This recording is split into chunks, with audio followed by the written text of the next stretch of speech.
The month of August has been a blur and a whirlwind. Business has picked up on my end, but I wanted to see what exactly has been happening in the rest of the market to see if we're on pace to break more trends as we've been seeing the past 2 months, or if we're going to see things revert back to normal. So let's dive right in. Now, if this is your first market update, you have seen with me how we handle things is we generally start with what happened in the past. Then we look through a bunch of charts and visualizations so you can see what is happening now. Then we project out into the future, which while I don't have a crystal ball, we've been able to do with relative accuracy for the past few years. And that's what people are usually most curious about. So mortgage rates, if you've been following them, have been all over the place. They're generally higher than they were even just a month ago. But throughout the month of August, we haven't seen too much of a material change, but you should generally expect to be around 7%. For a 30-year, if you're going to go with an adjustable rate product, usually these are going to be in the mid to high sixes. Inventory-wise, what we tend to see is that in August, we start to see inventory slowly growing. And I'm not going to put a percentage on that because it varies, but it usually doesn't shrink. And here we are halfway through the month, down another 2%. 5 homes is nothing to write home about. I'm not going to close the book on this yet, as again, we still have a few weeks left in the month of August. So we may still see slightly more inventory by the end of the month than we had at the beginning. And if so, that would be back on trend. Days on market wise, nothing really changing here. We'll see in the coming charts that they're relatively stable and back to almost where they were pre-COVID. And last but not least, prices. Now we're going to see a little bit of fluctuation here, and I'm going to spend some more time than normal on not only what you're seeing specifically in the single family charts, but what I expect to see in the coming months, as well as why, because generally speaking, prices are stable across the board. But because of the way that I run these metrics, it's important to know, and I don't want to get too weedsy for most of you guys who probably, this will go right over your heads, or you just want to know what's going to happen. But some of you I know like this level of detail. So because I do this on a 12-month rolling average, when we see a high month 12 months ago, that's going to fall off the next month, it's no longer going to be a part of the calculation, it's likely going to be replaced by a lower number. And if that happens, that average that we're talking about, that median price, is going to go down. Simple stuff and complicated all at the same time, but we're going to move past that. So new listings, this was one of the biggest things I was tracking this month because the past 2 months, we have seen a breaking of the trend of what we have seen in new listings.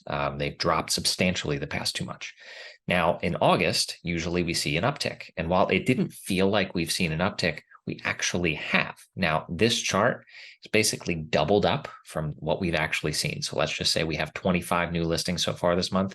I plugged in 50 because we're halfway through the month. We should expect, hopefully, that the second half of the month proves the same as the first. So this is not finalized. There's no guarantee we end up with more listings than we did last month. But so far, we're on pace to see that. Which would be a nice break in things. But despite that, inventory has still gone down, which is definitely discouraging.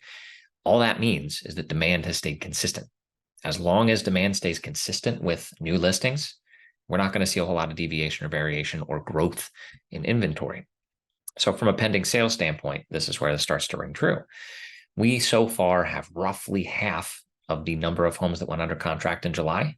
We've seen half of that happen in August so far. So again, if we double what we've seen to date, we would end up basically with another 50 homes under contract, which, looking back at the previous blue bar here in August of 2022, that will exceed what we saw then. Just like the past 2 months, we've seen exceed what happened in 2022.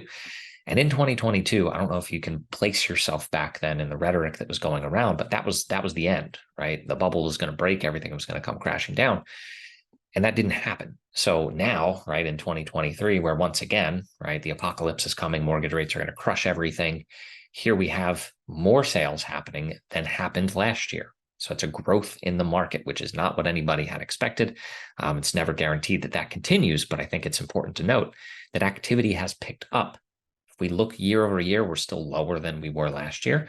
But in general, I expect that we're going to see that level back out. And it seems that we are once again in a pretty normal, stable market, even though it doesn't feel that way. Closed sales, we're going to see a big spike once everything is said and done. The red is what is expected to close based off of existing closing dates by the end of the month. The blue is what's already closed. So again, a pretty substantial uptick, which is abnormal compared to what we've seen in past Augusts. Now, at the same time and in the same breath, right, we saw an uncharacteristic decrease in sold homes last month. So just a timing issue. Again, there's really nothing to see there from my perspective. Months of inventory for single families. This is a ridiculous looking chart. So for quite a while there, I had been pretty adamant that we were going to see a breaking of the single family market, meaning that it was finally going to level out and plateau. And we have.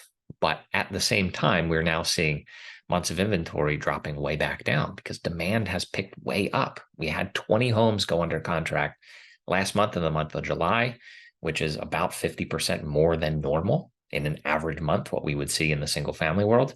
Right now, we already have another 10 under contract in August, which is usually roughly about where we would end the month.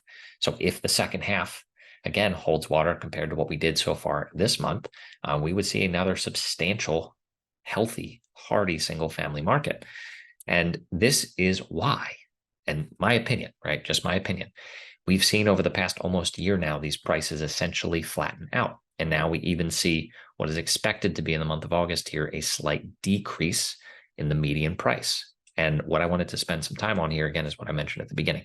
Over the next 2 months, the median price from 14 months ago and 13 months ago are both well above what we're seeing here in the 1.6 to 1.7 range. One of the months was about 2.1 million. The other one was about 1.75 million. So unless we see that activity coming back on, meaning very expensive homes above average selling to pull that median in a given month up, I expect this number to trend back down closer towards 1.5 million. Now, that does not mean that any single family home on the market should now be had for $1.5 million, right? Once we get into these small sample sizes of 10 to 15 homes selling in a month, there's going to be some data skewing. There's going to be some up and down, which is why, again, we do this 12-month rolling average to try to smooth things out. But based off of this chart, where we're, again, talking months of inventory and prices, we're in a very healthy market. This is going to bounce up and down as you would normally expect to see. Again, what you see here, this rocket ship straight up essentially, does not happen. That's not normal for what we see in history. We usually see up, a little bit down, a little bit more up, a little bit down. It's more jagged over time. Because seasonality exists, a lot of different factors can play into that. So I do expect to see this chart showing that prices will be coming down over the next few months. And I wanted to prep you for that so that you don't immediately jump into things saying, oh, great, I could get a steal on a single family. There's only 60 right now for sale. That number continues to decrease. We were in the 90s not that long ago. So we've had about a 50% reduction almost in single family homes available for sale. So with that said, again, days on market, we'll see where this lands at the end of the month, but we're essentially back where we began, which again was what was considered a normal market. So I think we're about there as well. Now, condos, same story essentially. However, it's going to differ when we come to prices. So again, months of inventory have stayed very low, below what we would consider as a balanced market. It's still a hot market, still a seller's market in the condo world. These increases have really minimized, even though they were never too substantial for the most part in a given month. Once again, that's how we want to see this. And the way that I do this ensures that we see a rational chart, not a all over the place roller coaster that can really confuse people. So we're sitting right at about 800,000 from a median sale price point. And based off what will be coming off of the calculation in the coming months, I'd expect that we stay around this point.